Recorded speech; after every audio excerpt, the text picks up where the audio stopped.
Hello, I'm Jack from Shure. Andy from Yamaha. And we are going to integrate our AD4Q receiver with our PM5 console. So, Andy, first question, Axiom Digital top tier touring system. What consoles can we integrate with Axiom Digital? Yeah, well, the whole Rivage PM range, which means PM10, PM7, PM5, and the PM3. But also, Axiom Digital will work with Yamaha's DM7 series of digital mixers and the CL series and the QL series. And is the process that we're about to do for this console similar to the other ones? Mostly. Okay. So, especially with DM7 series, that's going to be pretty much the same setup as the Rivage PM series. All the Rivage PM series will be the same setup, but the CL and the QL series will just differ in one regard, and that's with reference to the sample rate it works at. They work at 48 kilohertz maximum. DM7 and Rivage PM series can work at 96 kilohertz, and that's what we're going to be working at today. So sample rate matching is one of the most important parts of the setup process. So Axiom Digital can work at 48 or 96 kilohertz, can't it? So you've got to make sure it matches with the mixing desk. Excellent. So to kick off, I'm going to do the prep on my side that I need to get things into the console. And there's three things really that we need to focus on. The first is my Axiom Digital system here. The network switch in the back can be put in two different modes.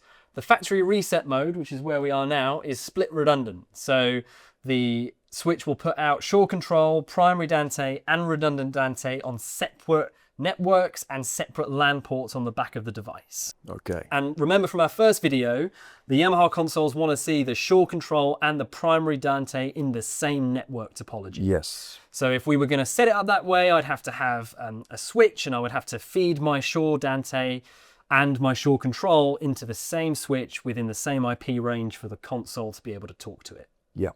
For the purpose of this though, we're going to put it in a slightly easier mode. I can put this unit in what we call switched mode, where primary Dante and Shure control come out of all four of those ports, giving us two IP addresses from one device out of all four ports at the same time. Yeah. So you only need one cable then. I only need one cable, makes it nice and easy to set up. So let's do that now. I'm going to go into the device configuration menu. I go down to network configuration. I've then got a setup option on the top here. And as we can see, factory reset is split redundant, and I'm going to put it into switched. The enter button flashes, meaning that this is a hard commit. So when I push this button, the device is going to reboot. Anything Dante running is going to get interrupted. So I want to make sure that I really want to do this. Don't do it in the middle of a show or in the middle of a sound check. Do it at a time that is suitable. The unit will warn me that it's going to cause a device reboot. And then once it's saved, take a few seconds just to reboot. Okay, so our device is rebooted. That's taken me back to the top menu. This brings me to the second important thing that we need to do. Dante runs on something called device names, right? So we're not as worried about the IP address necessarily as we are about the device name, because that's where Dante uses to route its audio back and forth. Yeah, and in particular, the Yamaha protocol relies on the name beginning with Y0 something something hexadecimal number. So one of the really useful features that we've put in at our end is a Yamaha preset for our device names. So I'm going to go into the system menu again, go to device configuration, device audio. We'll see we've got a Dante names option here, and I can go to my Dante device name. So we've got a couple of modes. We can just turn it off completely, in which case the self name of the unit is going to get reflected in Dante controller. I can put in a sequential number, which is quite useful if you've got a big old rack of kit and you're, just trying to get a Dante network up and running. Or I can use a Yamaha sequential number, which is what we're going to do today. So as we can see, I get Yamaha mode, gives me a Y00 name. And as this is the second device in my rack, I'm going to go Y002. Again, this is a hard commit because it's going to interrupt the audio when I make this change. It will give me a warning. Dante name change disrupts audio. Press enter. And my Dante device name in the unit is now changed. So one last thing that I'd recommend anybody do before they try and set this up is just confirm that all the network is up and running And for that, we can use Wireless Workbench, which looks at the Shure control side and makes sure that everything is coming in correctly. So I've got my workbench up here. I can use this very quick button to identify all the devices in my rack. I can see that my rack is flashing to show that Shure control is running. And then I can also use Dante Controller to see a little bit more information. So a lot of Dante Controller is also reflected in this console. That's what we're going to use to make the final patch. But just on Andy's point about sample rate, if I go into my device here, Y002, I go to the device info or the device config, I can see my sample rate is currently set at 96K, and that is what we want for this, right? Exactly, yes. Excellent stuff. So I've confirmed my network settings are operating correctly. I've confirmed the device name is correct, and I've confirmed my sample rate is correct, which means that we can now hand over to Andy for the last bit of setup into the console. Yeah, that's great. So on the console, we also need to think about the Y0 numbering, and we'll get to that in the Dante setup. So in the setup menu, we go to System Config, and then we see all the cards that are in the DSP engine here. Mm-hmm. Now, if you have more than one Dante card, it's very important to choose the one that's in the lowest numbered slot for controlling the Shure devices. Mm-hmm. So you can have more cards for connecting more devices. We can connect up to 48 different Dante devices, but we can control up to 24 Shure devices, and they have to be controlled from the first Dante card. So I'm using the card in slot 3 for this. The Dante card in slot 4 is typically used for virtual sound check, recording and playback. So we are going to ignore that one for now. So into slot 3. And then here we see the network information, and this is where the IP address here must match those used by your devices. Mm-hmm. So we're in auto DHCP mode, so you can see 169.254 address. Then we go to Dante setup here, and we have to choose a Dante control ID number, which is really important. And when you choose a number here, you'll see the Dante name begins with Y00, then that number. Now, the number of a Yamaha device can be the same as the number of a Shure device. That's fine if we have two Y001s, Y002s, and so on. You have to make sure that all the devices of the same kind have a different number. So you don't duplicate a number in the Shure devices, and I don't duplicate a number in the types of Yamaha device. So bear that in mind. Also, always make sure you have one console with ID number 1 in your system. That's important because the console with ID 1 will set bit depth, sample rate, and latency for its connected I/O units, Yamaha's own input-output units. So it's like the head device of ID number 1. So if you've only got one console, make sure it's ID 1. Yep. Second point, the secondary port mode for Dante. So we can choose daisy chain or redundant, depending on what kind of network we want to create. Daisy chain is the simplest. Redundant allows for 2 networks for backup. Doesn't matter what we choose here. I'm keeping it on daisy chain just for simplicity, so we can connect one device to this one with just one cable, not necessarily needing a network switch. Then let's briefly talk about the rest of the setup as well, because there is potential for trouble. But things can go wrong. Yeah. So Dante patch and Dante name by this console or Dante controller. Choose this console by default, then I can do the Dante patching from here. If I choose patch by Dante controller, I can't do the patch from the console. I have to use the Dante controller software. So it's good to enable that on at least one mixer in your system, but maybe not all of them, to save other people overwriting the settings you've made. Bit depth and latency, of course, have a little impact on the performance of the Dante network, but that won't affect how we're controlling devices. These 2 things can have an impact though. Preferred leader and sync to external. Sync to external is to do with where is your word clock coming from, and that can seriously impact your performance. You've got to get that right. But that, what you do with that is linked with what you do with the word clock. This is seriously important. It takes a little time to work through, but I'm going back to the setup menu and then the word clock menu. Now, if your word clock is running on one of the internal things here, then you need to have that sync in the Dante setup enabled. Okay, so that's synchronizing the Dante network to the Rivage system. I see. So the sync for the Dante network is coming from outside of the Dante network. It's coming from our gear.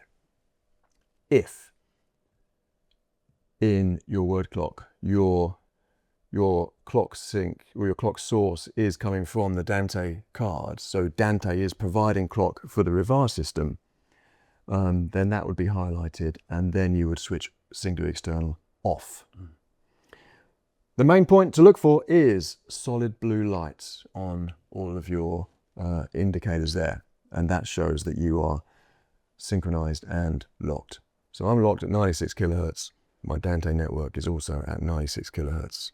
There, solid blue light means you're good. Fantastic. So, bit of a lesson, quite a lot to take in, and we haven't got anywhere with controlling the device yet, but that's really important stuff to understand. So back here now, and we are ready to make a connection.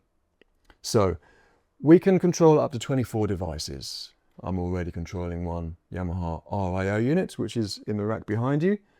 To find the Shure device that we already have connected to the network, I can just touch one of these blank spaces, and then here's a list of all the potential devices we could control. I'm going to go to the online device list, and this shows me all the devices that are currently in the network. And I can see here Y002 Shure AD4. So let's touch that. We see there's a blue name there. Whenever there's a blue device name there, that shows that it is possible for us to control that device. Here's a device identify. If I touch that, we'll see the front panel flashes to show we've got the correct device. So let's touch OK, and then that device is going to mount. We see it says virtual at the moment. If we touch it here, we'll see this changing from synchronizing to controllable. And now we see all the controls available on the screen there. Let's touch for more detail. Now we can see the channel name, we can see the frequency, we can see the RX gain, and we can adjust that from these controls down here. We've got mute indicators, we've got the quality control, we've got the RF level, the battery status. So all the important information is available to us on the screen.